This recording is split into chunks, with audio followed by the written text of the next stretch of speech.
And what we are going to be doing is I'm going to be leading you through some different writing prompts, drawing exercises, and the whole goal is that as an artist, one of the things that I've always kind of struggled with this digital divide between us is the divide, is the fact that we're not in the shared space anymore. And so I was trying to find a way that we can kind of make that space a little bit smaller. And what we're gonna do is, as you're doing all these drawings, at the end of today, I'm gonna actually take all these drawings and I'm gonna make a huge mosaic artwork with your drawings. And this is all gonna be real time. So, okay. And hopefully everybody now is over at the site. You're seeing this on your screen. And now let me walk you through this little drawing page here for a moment. So you might notice very quickly that this part is the drawing part. This is where you can do the drawings. And because it loads differently on everybody's phone, if you need to move this up, you need to actually put your finger on the spiral to move it around. So you can move it around, but make sure your finger is essentially outside of that drawing area. And then if at any point you want to refresh your whole screen, kind of wipe the drawing clean, you can do that just by hitting refresh on the page. Cool, okay.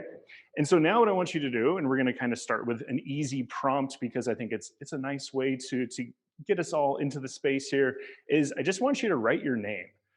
That's it. Seriously, just write your name, super simple. You can do your full name, partial name, maybe a nickname you had growing up. Those are always my favorite, the entertaining things that we were called when we were younger. And then once you're done writing your name, if you would, fill in this empty white space that's around your name with just some little drawings. Put something in there, some little wingdings, whatever you want to put in there. Put some extra stuff in there. And then when you are done, go ahead and hit submit. And you can take a couple extra minutes with this if you want. Feel free to spend a little extra time with any of the drawings that we're going to be doing because, well, it's kind of fun. It's kind of fun. And that'll be nice too, because in this big mosaic that I'm going to make at the end of everything, and you'll get an update in a week or 2 weeks on this, is then you, of course, get to zoom in and you get to hunt for your name and your pieces. All right, so let me give you a quick little tour around the studio, kind of show you, I guess, nothing that I'm actually working on right now because everything is in progress, which is kind of a bummer, but also kind of cool. But that's how it is sometimes in a studio, especially these days for me. Okay, so this doesn't look like much, and it's actually just a bag of sawdust that was sent to me from what's called the Girls Garage, a nonprofit in San Francisco where they teach girls how to use woodworking equipment. And what I'm gonna do, and it took me a little while to figure out what to do with it, but I actually mixed it with Elmer's glue, and then I make a paste. I'm able to actually smear it on the paper and actually paint with sawdust, which is something I never imagined doing, but is really kind of entertaining. So I'm looking forward to that one. And then this is something that I've struggled with for a long time, and I think I'm on the edge of figuring it out. But I bought all these little tiny people. And I couldn't for the life of me figure out how I was going to use them until just recently. I figured if I take some double-sided tape, the little people will actually stand up until they fall over. But that's a kind of nice way to then utilize these little pieces as essentially pixels in a picture. So that's what I'm going to be working towards on that. So as I said, nothing in progress at the moment, everything on the edge of starting. And I use lots of weird materials. I do some traditional stuff, of course, but another strange one is one time I realized I could take layers of cardboard and assemble them to make a gigantic cardboard beard, which is fun. I love the mustache. And the reason that I wanted to kind of give you a quick little tour, obviously very quick, share some things with you is because, to show you that I am an artist and to share this space with you, because this is a space that means a lot to me. And this is a space that almost didn't happen because a number of years ago, as I was getting into arts, this was back in middle school when I was first getting introduced to arts, and then high school, that's when I was able to take my first art class. And in art class, of course, you're introduced to all different styles of art. But the style that I absolutely fell in love with, many of you are gonna know, is pointillism. And pointillism is using dots, lots and lots of little dots to make a picture. Many of us know that famous picture, and there you can see the little dots. It's pretty intense. You can only imagine. Oh, and this thing is like 12 feet wide, the original. It's absolutely massive. And what I loved about it was the almost obsessive qualities of spending that much time creating something. That is what I loved as a kid. I loved to just kind of hone in and just kind of immerse myself in a project. And so when I started doing pointillism, I started with a Sharpie. It's a nice big pen, it's around, it's common, easy to grab. But then, bit by bit, I found my way working with a smaller and smaller pen. And that is a 0.005 millimeter. And that is absolutely minuscule. And you can imagine working with a dot that small, your hand has to be really steady. But for me, occasionally didn't have a steady hand. Well, why would that be, right? Well, occasionally, maybe we don't sleep very well, so lack of sleep, or caffeine, and Mountain Dew is my favorite drink. So sometimes, I'd be sitting there in my 7:30 a.m. art class, a little bit of a tremor in my hand, trying to do all my dots and get them just perfectly placed. And when my hand would shake, I couldn't get them where I wanted them, so I would just hold really tight. And then that would actually cause fatigue in my arm, which would cause my hand to shake more. So I'd hold even tighter, and then more fatigue, more shake. And that was just this cycle that progressed until my hand shook constantly. And what had once started out as kind of these beautiful, perfect little dots ended up looking more like tadpoles because of the shake. And eventually it degraded to the point where I had trouble holding anything. And this was the straightest line I could draw. And after spending at that point what was really all of my artistic life perfecting dots, just being so focused on this one style of art, ultimately, I ended up dropping out of art school. And then a short time later, I just quit doing art completely. And art, this dream, this passion of my life was just gone. And I felt kind of, I felt kind of lost. I really wasn't sure where to go, what to do, but you just kind of keep carrying on when that happens. And so I did, and a few years went by. And after those few years, I was starting to get curious again, about making art and finding a creative outlet in my life. And as I was thinking about that, a friend of mine was like, well, have you ever gotten the shake checked out? Go to a neurologist. And that seemed very obvious in hindsight, but I never had gone to the doctor. And so I went in, and the doctor ran me through some different tests and sat me down and gave me the very simple yet hard diagnosis of permanent nerve damage. And, I don't know if you've ever received bad news in the doctor's office before. There's no two ways to put it. It sucks. It's a crummy moment. You just have to kind of sit there, think about it, and figure out, what your future is going to look like. And so there I am, and the doctor's probably about this far away from me, and the doctor's looking at me as I'm quietly thinking. And he's like, "Well, if your hand shakes, why don't you just embrace the shake?" And I was just kind of stunned, kind of silent, and I was like, "Because I don't want to embrace the shake," because I went to the doctor for advice, or I didn't go for, I went for medication, I went for a solution, yet all I was going to get was advice. And that was not it's not the aim. That's not what you hope for. But there I was. I'm like, okay, so let me think about that. And I left. And it was a few weeks later, I was heading home from college on the bus to my apartment. And I was thinking about the doctor's words, embrace the shake. I was like, well, what would it look like if I actually embraced the shake?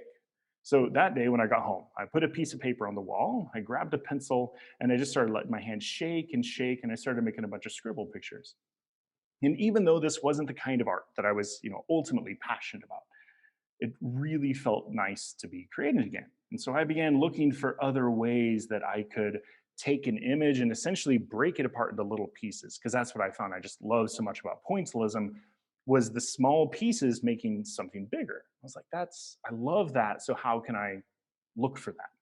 So the first idea I had was actually just to get away from my hands completely, because I didn't want to deal with my hands. And so I proceeded to dip my feet in paint. I walked on a canvas and made a picture of a homeless man named Paul, who used to live down the street from me many years ago when I lived in Seattle. Or in a 3D structure consisting of 2x4s, I created a 2D image by burning it with a blowtorch. And I discovered that if I worked in a larger scale and with bigger materials, my hand wouldn't really hurt. And I went from having a single approach to art and pointillism to this approach to creativity that just completely changed my artistic horizons. And that was really the first time in my life that I ever ran into this idea that a limitation can drive creativity. And, looking back, I'm really glad I did, because we've had a lot of limitations these days. But, in that moment, there I was, I took the doctor's advice and I embraced the shake. And here I was finding this bonus part was not just embracing the shake, but it actually caused more creative ideas. And I was like, well, that's interesting. And that seems wrong. It seems backwards, right? We're often taught that to be more creative, we need more tools, more money, we need help, we need more, not less. And so I was like, well, if less causes creativity, could I create limitations? Could I intentionally make a constraint in my life, and like what could come of that? And so I set myself on a number of different tasks to try to create projects through limitations. And one of the ideas I came up with was to actually just replace the paintbrush, just find a different way to put the paint on the canvas. That was a very small limitation, but also, it kind of seemed like it could cross over into very meaningful. Like if I could rethink a pen, that's kind of a big deal. I use a pen a lot. So if I could rethink a brush, what's going to happen from that? And I ended up coming up with a bunch of different ideas, but then one evening I was inspired by a movie that I was watching. And so if you would maybe toss a couple guesses of what movie it was, and here's the project. 'Cause I got 1, 2, 3, 4, 5 fingers up on the right side.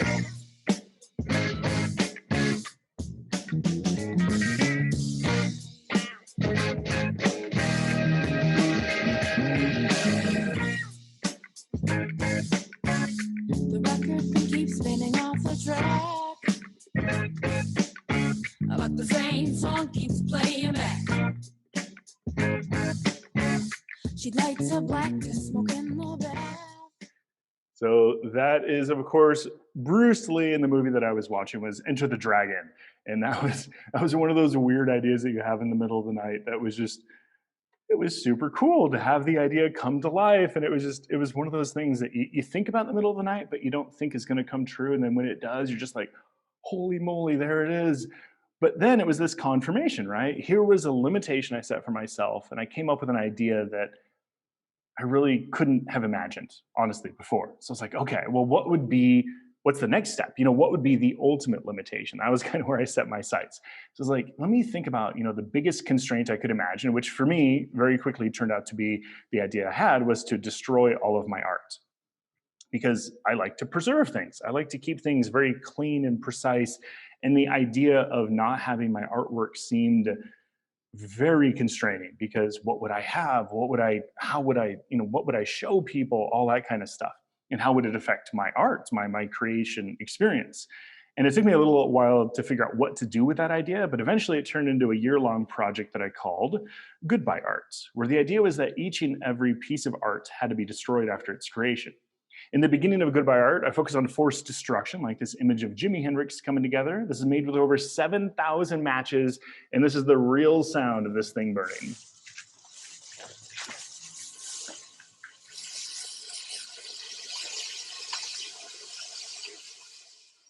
So of course, that is forced destruction. Then I opened it up to creating art that was destroyed naturally. And if you're squeamish, please look away, because I went for chewing up and spitting out food. And I made a chewed up and spit out Britney Spears because society has put her through a lot.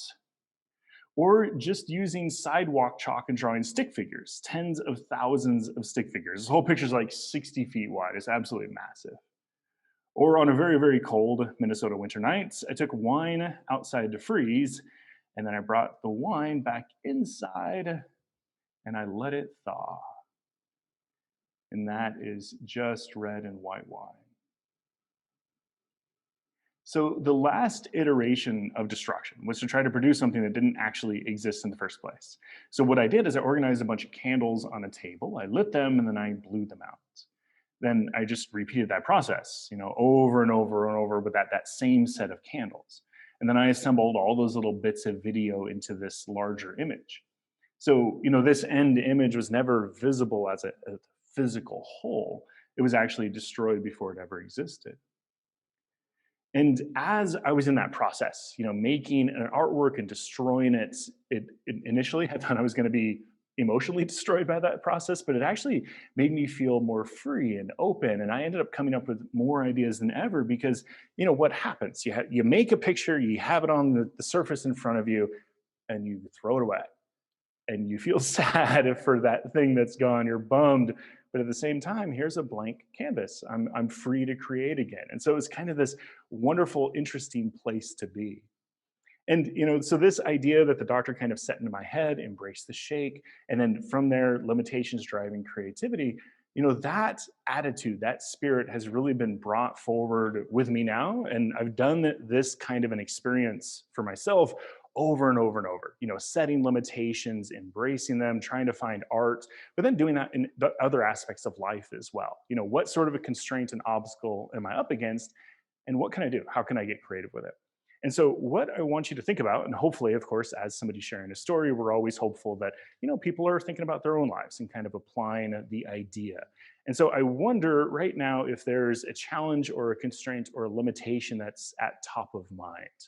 And I'm guessing there is, but if not, think about it for a moment because we're going to move into drawing number 2. So again, if you would, grab your phone, open up your phone, and if you would, with this browser page, just keep that open. So we're going to do a couple more drawings. So make sure you're over on this browser page. And we're going to do element number 2, which is actually just going to be another prompt for writing, but a little bit different style. So now you have this limitation, this challenge in your head. And of course, all of our limitations, they're huge. Our constraints are huge. So what I want you to think about is actually boil it down to a single word. So take that massive challenge that you're faced with and bring it all the way down, summarize it in a single word if you can. And then what I want you to do is actually just write the word really small on the page here. So write whatever your constraint is really small. And then once you have that constraint written, go ahead and put a little tiny box around it. And if anybody is joining us late, you just want to grab your phone, open up your browser, and pull open this website. And that will allow you to see what we're doing and join in. And at any time, of course, you can join in. The first thing we did was write our names. So if you want to go back, if you came in a little bit late and you missed the first one, just write your name. So when we're done with this one, you can jump onto that one. Okay, so once you have your challenge, your constraint as a little tiny word with a little tiny box around it, now what I want you to do is actually scribble in the backgrounds with just a handful of scribbles. And occasionally, like that, the little widget, I don't know if you saw that, but the widget moved on me. And that's gonna happen. That little drawing surface can move around. So do some scribbles. And what you're kind of shooting for is kind of a medium dark. So right there, that's kind of what we're shooting for. You could even go a hair lighter than that, but not just a couple scribbles, but not really dark. So that's what you're shooting for. And when you are done with that, go ahead and hit submit. And of course, the submit button will kind of do a little spiraling save for a moment, and then it will send on its way. Perfect, just like that. Okay. And if you're still working on that, feel free. And anytime, of course, any of these drawings, if you need to take a couple extra minutes, feel free. And if you want to go back and pick up that first one, writing your name, feel free to do that as well. All right, so what I want to move on to now is let me back up. So a number of years ago, I had the opportunity to speak at TED. Of course, we all know TED. And this was back in 2013. It was really TED was really in its prime at that moment. And it was a really amazing opportunity to share my story. And, of course, it means that immediately I was my story was shared with millions of people and it was kind of overwhelming. But what happened is I really had kind of two groups of people asking me kind of two main questions. And the first question was how to be more creative. And that's a kind of fun one. And that's where we want to have your pencil and paper at the ready. So make sure you have that out. Grab it if you need to. Run over somewhere else in the room. Grab your pen and paper, pencil and paper. And we're going to actually be doing now a drawing on the paper, not drawing on your phone. Because this idea of how to be more creative is an interesting one, right? Because it actually can mean different things to different people. For me, how to be more creative means coming up with more ideas. But for someone else, how to be more creative might mean how to better our skills so we can execute our ideas, or how to be motivated so we can actually have an idea that is in our head, but actually bring it to life. But for me, I want to focus on this idea of coming up with more ideas. So what we're going to do is we are going to engage in a process that I call systematic creativity. And our end goal in the next 8 minutes here is everybody's going to draw a cartoon. A cartoon, seriously. Just one cartoon. And don't feel pressure on this drawing. We can do stick figures. It's all good. Whatever you want to do, but enjoy the process because it kind of puts your brain into a weird spot. And so what systematic creativity requires, it requires a goal. So our goal is to make a cartoon. And then it requires you to analyze the past and kind of reprocess information, look at it for something new. And what that means for us right now is we're actually going to look at cartoons that I created in the past. And we're going to process those. We're going to kind of mix ideas and things around and then create something new just from these 6 cartoons that are in front of me. So let me share those cartoons with you here.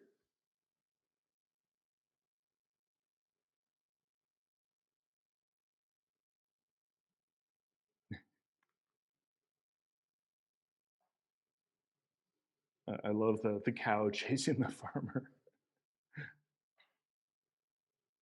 Hopefully I'm getting a scoff out of you at this point.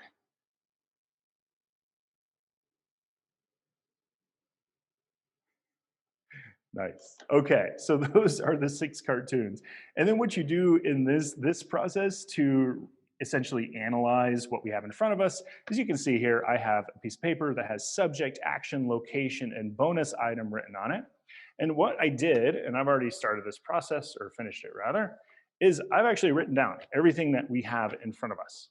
And so what we are going to do, and if you're not full screen, if these are a little hard to read, go ahead and make sure that the video you're watching, the live feed right now is full screen, so you can see everything there nice and clear. And then what I want you to do is all we're gonna do is each of us is just gonna pick 2 words. So you're gonna pick 2 words, and let's start with me. I'm gonna pick cow and museum. And I'm gonna try to come up with a cartoon for cow and museum. You could pick throwing a doggy bag. That sounds strange. Bumper sticker and a candle. And you can already see what we're trying to do here. You know, one, we're trying to reduce the pressures of creativity by making creativity happen very quickly and with odd results in our head. And then also, too, we're trying to create kind of unusual thoughts in our brain. You know, that's one of the major components of being more creative is we want our brains to kind of fire off and come up with things that are a little strange, because from strange ideas can come really beautiful, interesting, disruptive ideas.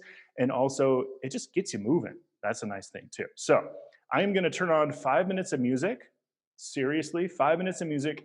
Enjoy the tunes and pick 2 words and come up with a cartoon. So here we go.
And we have our 2-minute warning. So you have 2 minutes now.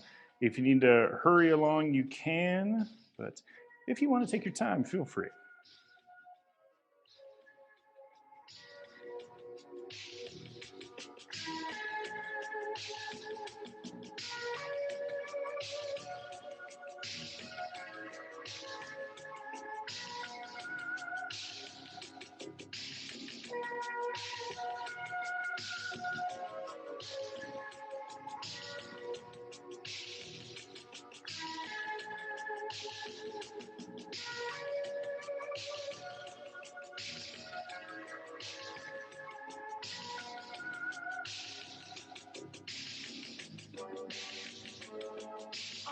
say no. Don't say no. All right, and we have our 1 minute warning, and I know some of you are probably done and enjoying the music, so what I want you to do when you are done is actually text me your drawing. Seriously, grab your phone again, take a picture of your drawing, type in the phone number you see there, and send it to me. And we have an iPad here, and we'll be able to check them out. So send them in real quick. You got just a moment left here.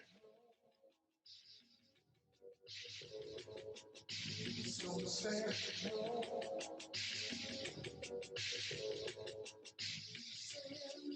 Shouldn't keep holding out.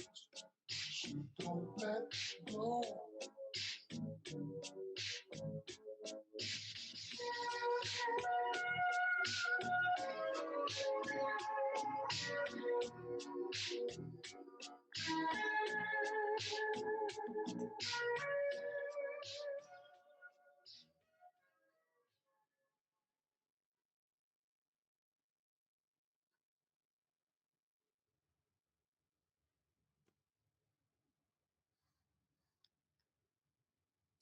All right, and hopefully you are wrapping up. And as you wrap up, again, grab your phone, take a picture of it, of your cartoon, and send it over to me here. And I am going to get your drawings pulled up. We already have drawings coming in, which is awesome. Let's see what we got here. We have, let's start with a shark and a snowman. And the snowman is at the beach, I'm guessing. It is wintertime. And I like the different expressions because the snowman is clearly very concerned, and the shark, it just looks darn happy to see the snowman, which I like that. I don't know if I ever would have thought about if a snowman would be happy to see a shark or not. And then we have a little bird up in the tree there. Hello, moon. I like that. Just enjoying the nighttime. Let's see. We have a farm at the ocean, which is that would be beautiful. I bet a cow or any other animal would enjoy that sight. And let me share mine with you here as well. So my cartoon, I was thinking about.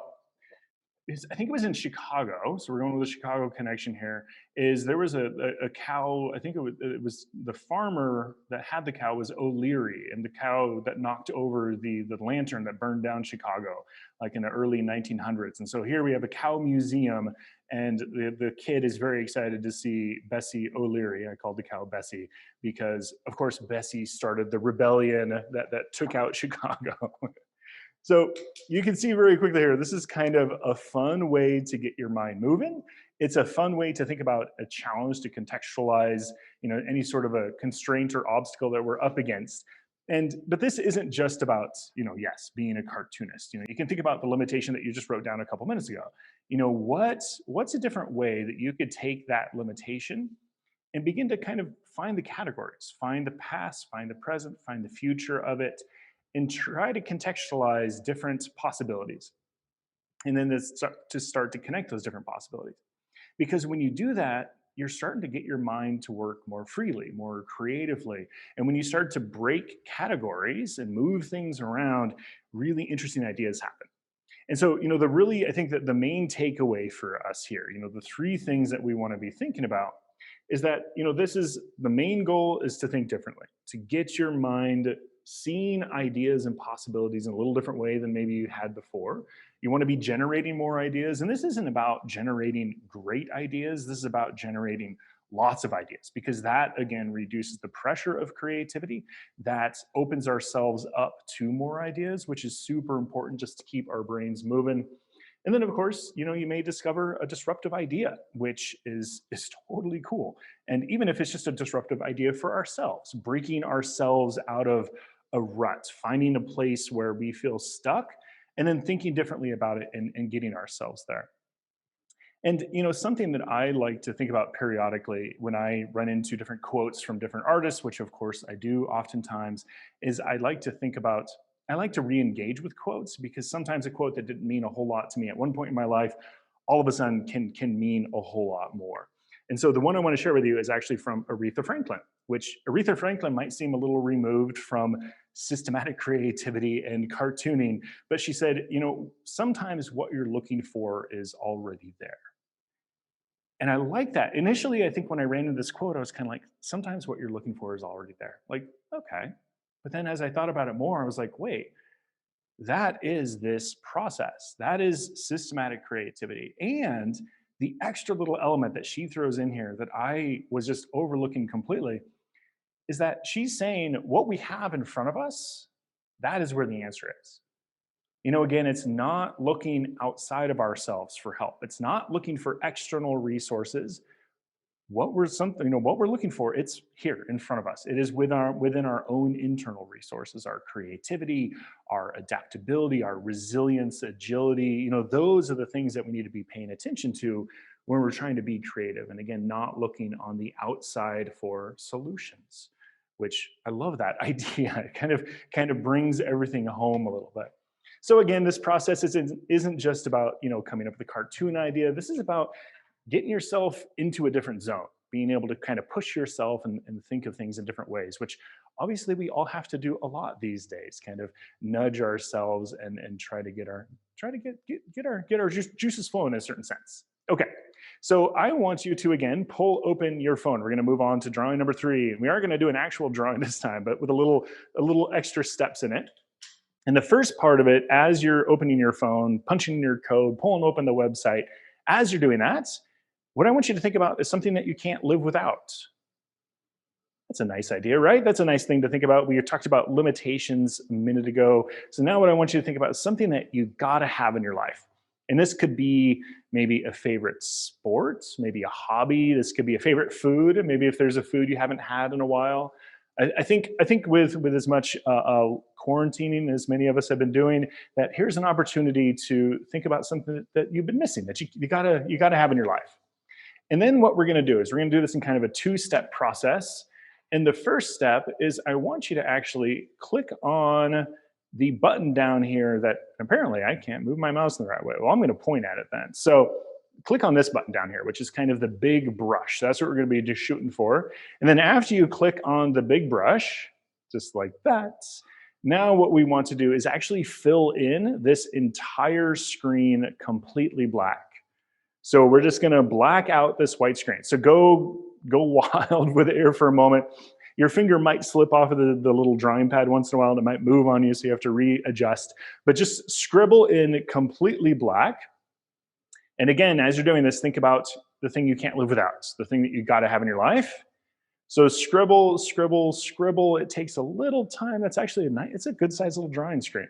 So really fill it in and get all the way to the edges, get every little speck. And then what I want you to do is now, if you would look up to the screen for a brief moment, is I want you to press on the eraser icon, which is that one right there. And then probably what I want you to do too is also press on the small brush. So now you have at the bottom of the page here selected, you have the eraser and the small brush.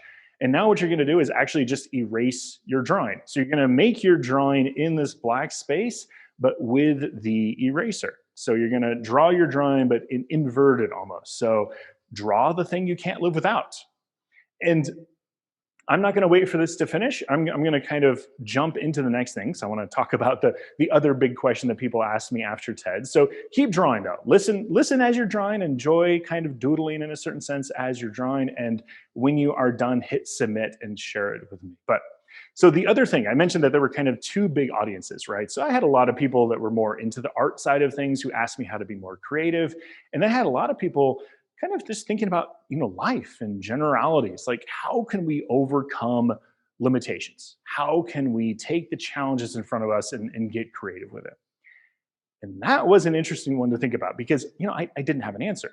I think that was kind of the first thing I realized is I'm like, I don't know what to say because my own transition through embracing the shake, it happened very naturally, very slowly. And I didn't know if there were like deliberate steps that people could take to create that change for themselves. But I began to think about it, and of course, wanted to talk to a lot of people about limitations because I thought maybe, just maybe, there was a small chance I could actually get to an answer. And so I decided I was going to do a huge art project, because sometimes I do these big art projects where I will post my phone number online and people will share stories with me. And then I actually handwrite all of those stories to create a huge artwork, literally with their handwritten stories. And you'll see what this looks like in a moment. But within this project, so I was going to post my phone number online. I wanted to talk to people. And I also decided I was going to run a Kickstarter campaign to fund the creation of a short documentary about the piece. And so I launched the Kickstarter campaign. I posted my phone number online. I asked people to call me and share a story with me about a limitation in their life. And I spoke with people from England, France, Turkey, Kazakhstan, Australia, Angola. There were over 30 countries in total in every single state in the United States. And as this project was progressing, at one point, CNN even reached out and asked if I'd write an opinion piece about the experience. But at that point, I had way more questions than I did opinions. But I went for it anyway, because I didn't want to miss the resume building opportunity. And after an entire month of handwriting, I kid you not, a month, I found myself staring at the sea of stories. There's over 1,000 handwritten stories in this piece. And as I went through the motions of wrapping up the Kickstarter campaign, sending out all the rewards, and overseeing the creation of a short documentary, I began to call people back, discussing their stories in detail. And slowly, I discovered that the key to changing the way we think about a limitation lies in the distinction between what I call a limitation versus a self-limiting belief. And I've begun to take this whole idea really a massive step further. And I believe that basically every single challenge that we are confronted with in life, and we are going to put this up here nice and big, the challenge, this is the word that we use, but it's kind of an umbrella word.